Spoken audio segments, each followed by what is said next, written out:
Hello and welcome to the GX video series and the podcast. We are at the World Government Summit 2023, and I have with me a fellow Canadian, Ryan Androsoff. Ryan, welcome to the show. Thanks so much for having me, Ian, and it's great to meet you in person. We've had a chance to be on the podcast together virtually a few years ago, but it's Of always great course. to put a real face to a real name. Absolutely. And you and I are here from very far away from Canada, right? Yep. It's a long flight.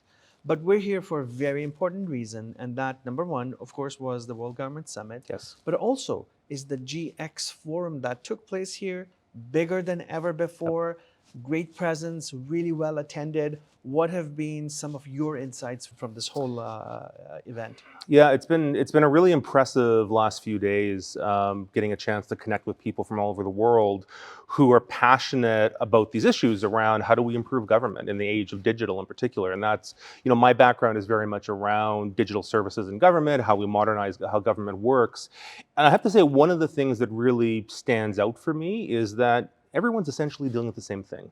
They have their unique contexts of their countries, of their culture, of how they're kind of coming at it, but there's these common themes that every country in the world seems to be grappling with. And I'm heartened to hear a lot of the talks we heard this week were about how we have to put citizens and users at the center of the work that we're doing, right? To really be able to focus on the problems, not just jump to solutions. We had some interesting conversations around new technologies like the metaverse. How do we strip away the hype from what's real? And I think it's great to hear on the one hand that there's kind of common themes around this, but there's also common struggles that everybody's trying to work through.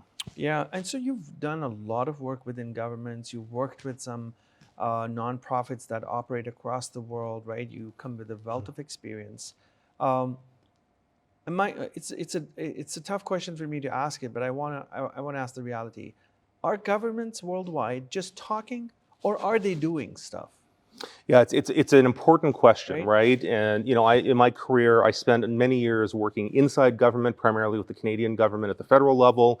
Worked with international organizations like the OECD. Now have my own company, Think Digital, that does consulting work for governments around digital transformation. And I will say, I think, in the one hand, in the last decade, senior leadership, and I think throughout our government organizations, they are understanding and kind of speaking the language of being agile, being user-centered. Yeah.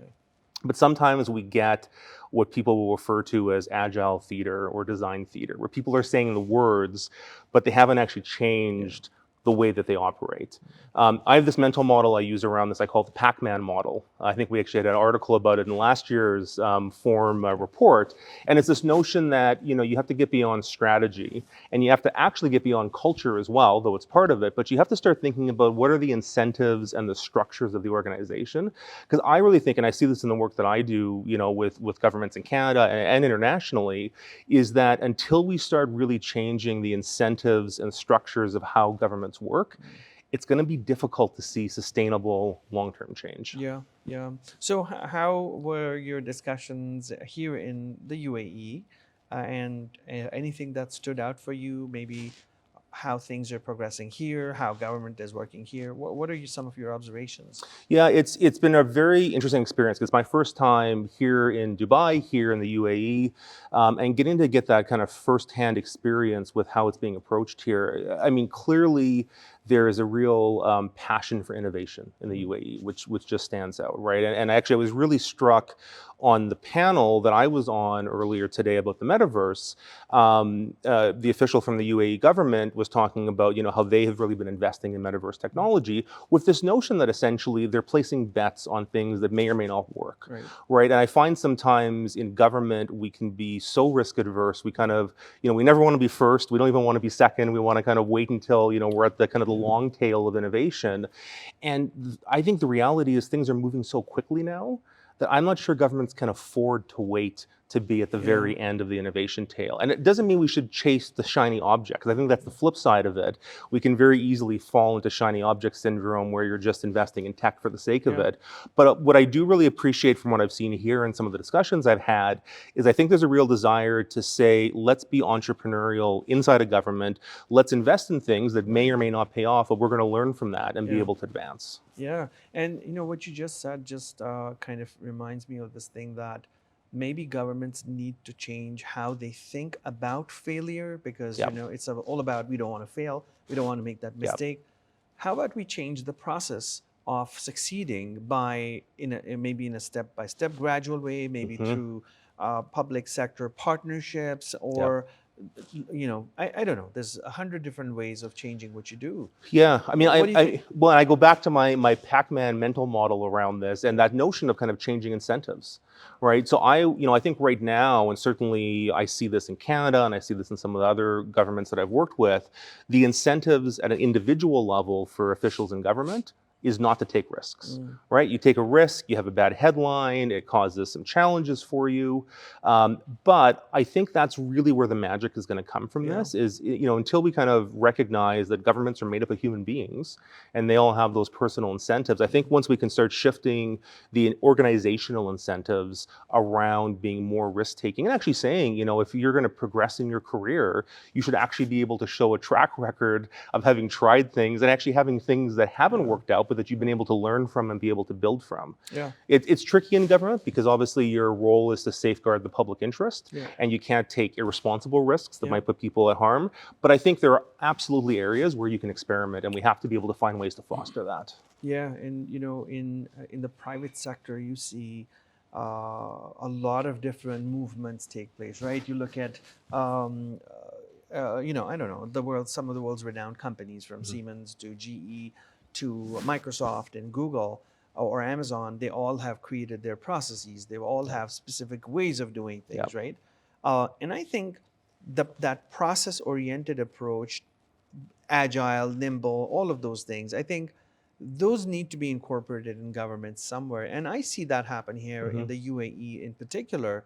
And henceforth, government can say, hey, we're going to do, these three things, and we don't know how we will succeed there, Right. but we have a process to get there, and hopefully that process will Yep. work, right? So it's a process. And that's my observation, is it's a process-oriented approach to succeeding and to learn through your failures. Hmm. Maybe we need a model on that. I actually think that GX, the Government Experience Forum that we're part of, does a lot of that with other governments. It has a template Yep. for excellence. And so I think there's definitely something Hmm. there. Um, what do you see happening worldwide? Do you see any trend emerging with respect to how governments see, uh, future readiness or succeeding, or one of those things? Yeah, it's interesting because I think governments are almost having to work in two tracks simultaneously, in two speeds simultaneously. So on the one hand, I mean, I would argue in most governments around the world, they're still actually dealing with some of the very basic issues, right? Of how do we get the forms in a good in a good shape? How do we Yeah. get good data systems in place, right? And it's tough to actually have real innovation if you don't get some of the basics right. So I think governments are still working on that.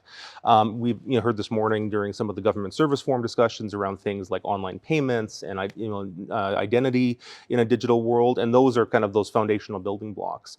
On the flip side, we have these hugely disruptive technologies coming into society very quickly, things like artificial intelligence, things like the metaverse, that are quickly going from science fiction to being part of people's daily lives.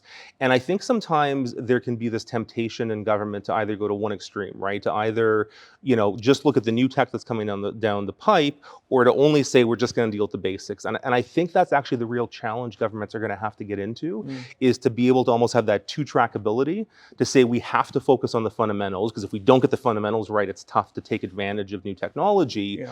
But we're going to have to also keep our eye on what's coming down, particularly given the increasing speed of those cycles and Yeah. that change. Yeah. And just to say, Ian, I think a big part of that, and this is what I'm really passionate about, is it requires training and capacity building and education for those in Of government. course. Yeah. I think we have to kind of recognize that we need public services around the world that are ready to tackle the challenges today. And a lot of traditional kind of hiring and the types of profiles of people we brought in 20, 30 years ago aren't the types of people perhaps we need to navigate public policy issues Yeah. in the digital world. And Yeah. that's I think one of the real challenges for governments, is how do they kind of get access to the capacity they need Yeah. to be able to navigate these issues today. Of course. I know that's very valid what you just said. Tell our viewers and listeners where they can find you and learn more about your work. Absolutely. So my company is called Think Digital. Our website is thinkdigital.ca. They can find us on Twitter. They can find us on LinkedIn. And I have to mention, we're on a podcast here. We just launched a podcast called Let's Think Digital. So you Great. can go to letsthinkdigital.ca where we talk about a lot of these issues. Incredible. Ryan, thank you so much for your time, my friend. It's been a pleasure meeting you, speaking with you again, and I hope we get to see each other Thanks so soon. much, Ian. Thanks so Pleasure. much. Thank you. And that's the end of this episode, friends. If you're listening, make sure you subscribe. If you're watching us, make sure you subscribe to the channel. Thank you so much, and thank you for following GX.